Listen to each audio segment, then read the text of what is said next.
안녕하세요. 소프리 짬뽕 알뜰 세트입니다. 살다 보면 쓸데없이 시비를 거는 분들을 종종 볼 수도 있는데요. 역으로 당하기도 합니다. 이번엔 평범한 사람 괜히 건드렸다가 인생은 실전임을 제대로 경험한 사람들을 모아봤습니다. 그럼 한번 볼까요? 글쓴이는 6살 딸과 길을 가고 있었는데 갑자기 목줄 없는 소형견이 짖으면서 달려왔다는데요. 딸은 울면서 도망가고 개는 계속 짖으면서 쫓아와서 글쓴이가 개를 발로 찼다고 합니다. 그때서야 개 주인이 오더니 그냥 말리면 되지 왜 개를 발로 차냐며 화를 냈다는데요. 글쓴이가 개가 말귀를 알아들었으면 말리겠지만 저렇게 달려드는 거 보고 놀래서 발로 찼다며 물기라도 했으면 죽였을 거라고 이야기하고 집에 갔다고 하는데 갑자기 밤에 개주인 아들이 집에 찾아와서는 나와보라고 했다고 합니다. 나갔더니 인터넷 방송을 키고 있었고 다짜고짜 글쓴이에게 왜 개를 발로 찼냐, 소형견을 굳이 발로 찰 필요가 있냐, 개가 많이 다쳤으니 개 주인한테 개를 죽이니 많이 했던 것까지 사과를 하라는 이야기를 했고 글쓴이도 화가 나서 욕을 했다고 합니다. 그러자 개 주인이 경찰에 신고를 해서 경찰까지 왔다는데요. 글쓴이를 동물 학대로 고소를 했다는데 개 주인은 다른 거 원하는 거 없고 개 치료비만 도의적으로 달라고 했다고 합니다.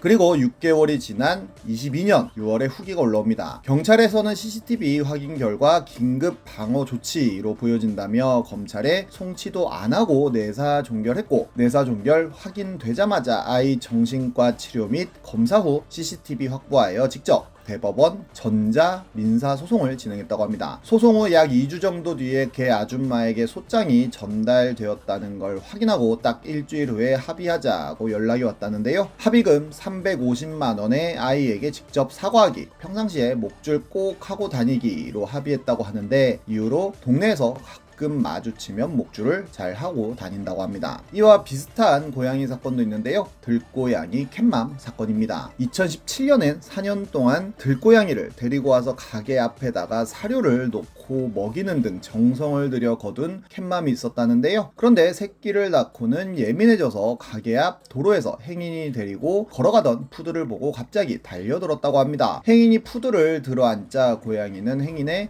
오른쪽 다리를 물고 발톱으로 핥히어서 전치 3주의 상처를 입었다고 합니다. 결국 고양이에 대한 안전 조치를 소홀히 한 과실로 캣맘은 재판을 받게 되었는데 재판장에서 캣맘은 이 고양이는 내 고양이가 아니다 라고 주장하며 책임이 없다고 했지만 법원은 해당 캣맘이 실제 주인이라고 판단하여 유죄를 선고했고 그렇게 벌금 150만 원을 냈다고 합니다. 이런 캣맘들의 민폐 사건은 참 다양하고 참신한 경우들이 많은데요. 그냥 보이는 고양이들을 납치해서는 입양 공고를 내는 경우들이 있는데 당근에 본인이 길냥이를 구조했다며 사료 좀 나눠달라는 분이 나타나기도 합니다. 심지어 남이 멀쩡히 키우는 고양이를 납치해서는 키우거나 입양 보내는 경우들도 있는데요. 목줄을 하고 있다는 이유로 고양이를 데려가는 경우들이 종종 있는데 2021년에는 쉼터장이라는 분이 특수 절도죄로 신고를 당해 재판이 열렸다고 합니다. 그래서 한 캣맘 카페 유저가 탄원서를 받으며 사건에 대한 설명을 했는데요. 사료 나눔을 하기 위해 지인 캣맘을 만나 대화를 하던 중 한 식당 앞에 아기 고양이가 밤새도록 밖에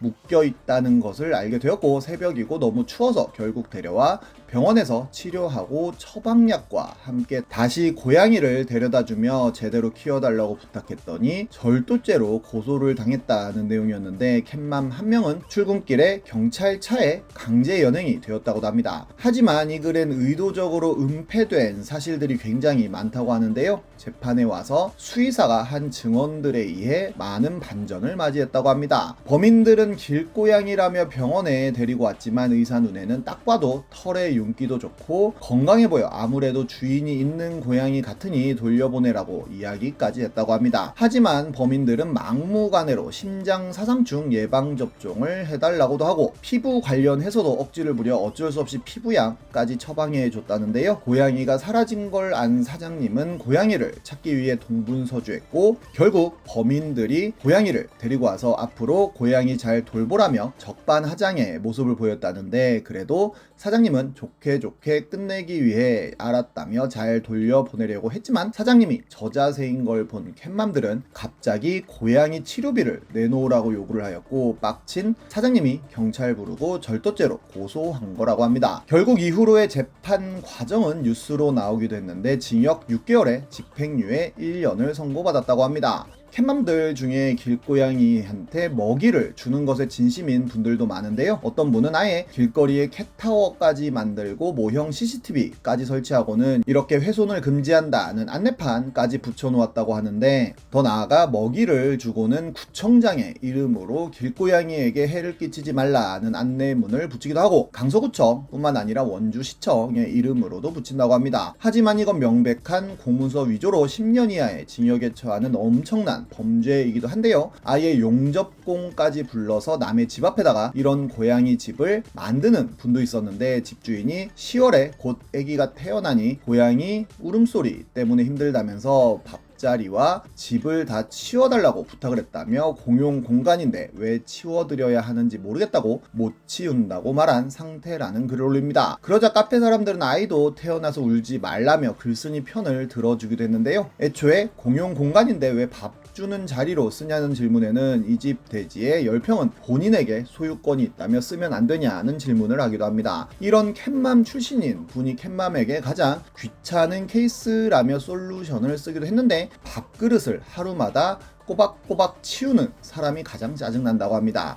쥐약은 신고하면 되고, 건포도나 튤립 백합은 치우면 되고, 관리 사무소나 주민들은 떼쓰고 화 계속 내면 되지만 밥을 계속 의도적으로 치우는 분은 진짜 노이로제에 걸릴 것 같다는데요. 계속 치우니 비싼 그릇도 못 쓰고 두부 그릇과 햇밥만 쓰는데, 누가 그랬는지 찾아도 법으로 처벌도 못하고 어마어마하게 빡친다고 합니다. 어느 때 밥그릇이 치워질지 몰라서 새벽 3시에 간 적도 있는데, 그분은 새벽 4시에 치워서 5시에 없어져 있었다며 그때 공포감이 쫙 소름 돋았었다고 합니다. 그리고 고양이한테 팔뚝 끼고 어미가 새끼 의도적으로 죽이는 거 보고 충격받아서 캣맘의 삶을 끝냈다고 하는데요. 올해 3월 보배드림엔 항상 고마운 캣맘이라며 본인이 키우는 강아지가 캣맘이 놔둔 사료를 먹는 모습을 보여주기도 했는데, 길고양이에겐 살인 진드기 바이러스도 있다고 하니 좀 많이 위험한 것 같네요. 다음은 편의점 야간 알바의 인실 X 썰입니다. 2013년 오늘의 유머에 올라온 글인데요. 저녁 11시부터 아침 9시까지 알바를 했는데, 일한 지 일주일쯤 되었을 때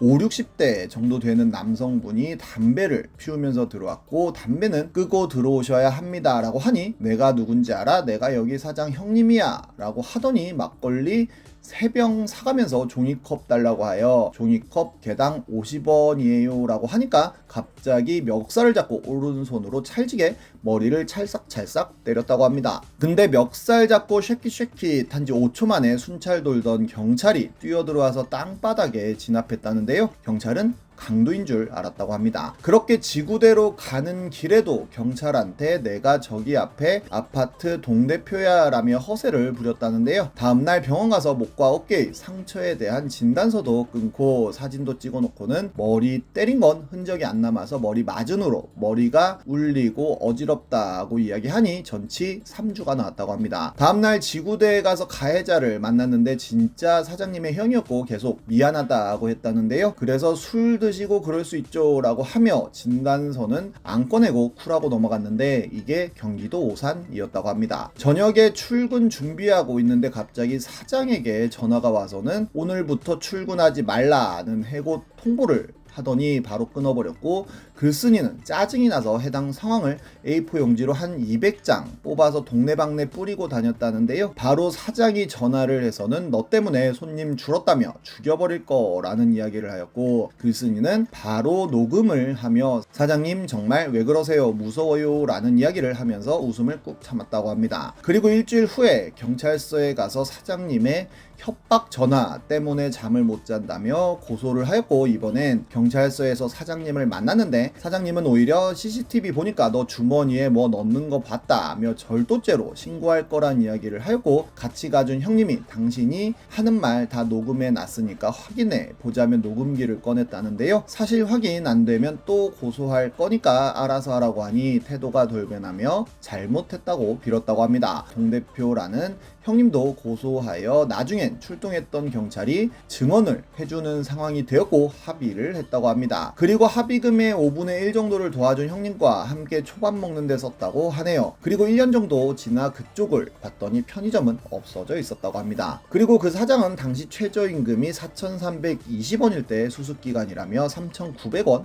주고 일시켰다고 합니다. 그냥 평범해 보인다고 막대했다간 나에게 어떻게 돌아올지 모를 것 같습니다. 지금까지 속풀이 짬뽕 알뜰 세트였습니다.